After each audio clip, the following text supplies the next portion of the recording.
அனைவருக்குமே வணக்கம். சற்று முன் கிடைத்திருக்கக்கூடிய ஒரு மிக மிக முக்கியமான செய்தி ஒன்று வெளியாகியுள்ளது.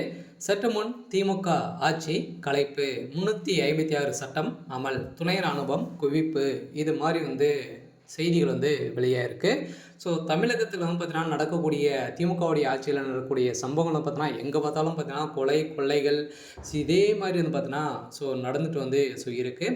ஸோ இந்த நிலையில் இப்போ திமுகவுடைய ஆட்சி இன்னும் 24 மணி நேரத்தில் பார்த்தீங்கன்னா கலைக்கப்படும் அப்படின்ற மாதிரி ஜனாதிபதி அவர்கள் போட்ட உத்தரவின் அடிப்படையில் இப்போ அதிரடியாக தமிழகத்தில் ஆட்சி மாற்றங்கள் ஏற்பட போகுது. சில திமுகவுடைய ஆட்சியில் பார்த்தீங்கன்னா எந்த ஒரு பாதுகாப்புமே இல்லாத அளவு மக்களுடைய பாதுகாப்புக்கு எந்த ஒரு பாதுகாப்புமே இல்லாத ஒரு அரசாக தான் பார்க்கப்பட்டிருக்கு.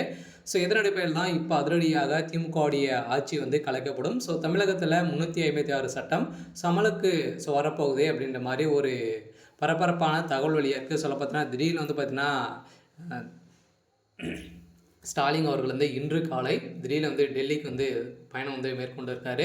ஸோ இந்த நிலையில் தான் திமுக தமிழகத்தில் பெரும் பரபரப்பை ஏற்படுத்தியிருக்கு. ஸோ இதை பற்றி இந்த வீடியோவில் நம்ம முழுமையாக பார்க்கலாம். ஸோ அதுக்கு முன்னாடி நம்ம சேனலுக்கு இப்போ தான் நீங்கள் முதல் முறையாக வந்திருக்கீங்க அப்படின்னா மறக்காமல் நம்மளுடைய சேனலை சப்ஸ்கிரைப் பண்ணி சப்போர்ட் பண்ணுங்கள். ஸோ வாங்க வீடியோக்குள்ளே போகலாம்.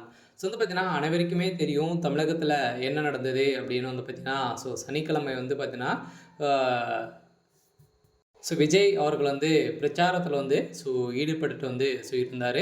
ஸோ அப்போ திடீர்னு பார்த்தோன்னா இது வரைக்குமே 40 பேர் பார்த்தீங்கன்னா உயிரிழந்த சம்பவம் பரபரப்பை ஏற்படுத்தியிருக்கு. ஸோ இந்த நிலையில் இப்போ அதிரடியாக திமுகவுடைய தலைமையகத்துக்கு தான் இது தொடர்பு இருக்குது அப்படின்ற மாதிரி நிறைய எதிர்க்கட்சி தலைவர்களும் அனைவருமே பார்த்தீங்கன்னா குற்றச்சாட்டுகள் வைத்திருந்தாங்க.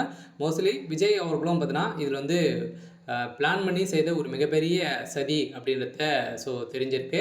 ஸோ இதன் அடிப்படையில் தான் செந்தில் பாலாஜியுடைய கோட்டையாக இருக்கக்கூடிய கரூரில் நடந்திருக்கு. சில செந்தில் பாலாஜி அவர்கள் செய்த ஒரு மிகப்பெரிய செயலால் செந்தில் பாலாஜியுடைய கதை ஒட்டுமொத்தமாக முடிய போகுது. ஸோ அவருடைய இந்த சல்லித்தனமான வேலையில் திமுகவுடைய ஆட்சியே பார்த்தீங்கன்னா கலைக்கப்படும் அப்படின்ற மாதிரி இப்போ அதிரடியாக டெல்லி மேலிடம் பார்த்தீங்கன்னா முடிவு செய்திருக்காங்க. இப்போ திமுகவுடைய ஆட்சி கலைக்கப்படும் அப்படின்ற மாதிரி தான் ஒரு அஃபீஷியலான ஒரு தகவல் வெளியாக இருக்குது. இருந்தாலுமே இன்று காலையிலேயே பார்த்தீங்கன்னா துணை ராணுவம் குவிக்கப்பட்டிருக்காங்க. ஏற்கனவே ஒரு மிகப்பெரிய பிரச்சனையில் தமிழகம் இருந்தாலுமே இப்போ அதிரடியாக கைது செய்யப்பட்டிருக்காங்க. இதில் கைது செய்யப்பட்ட திமுகவுடைய நிர்வாகி கொடுத்த விசாரணை அடிப்படையில் பார்த்தீங்கன்னா கொடுத்த வாக்குமூலத்தின் அடிப்படையில் இப்போ திமுக பார்த்தீங்கன்னா செந்தில் பாலாஜி அவர்கள் தான் கூலிப்படையை இறக்கி விட்டிருக்காரு அப்படின்ற மாதிரி அவர்கள் உண்மையான ஒரு தகவல் வெளியாயிருக்கு. சில ஏற்கனவே நிறைய சிசிடிவி காட்சிகளும் பார்த்தீங்கன்னா வெளியே இருக்குது. இந்த உண்மையின் அடிப்படையில் இப்போ அதிரடியாக செந்தில் பாலாஜியுடைய கதை ஒட்டுமொத்தமாக முடிய போகுது. சரி, ஓகே. ஸோ இன்னைக்கான அப்டேட் பார்த்தீங்கன்னா இதுதான்.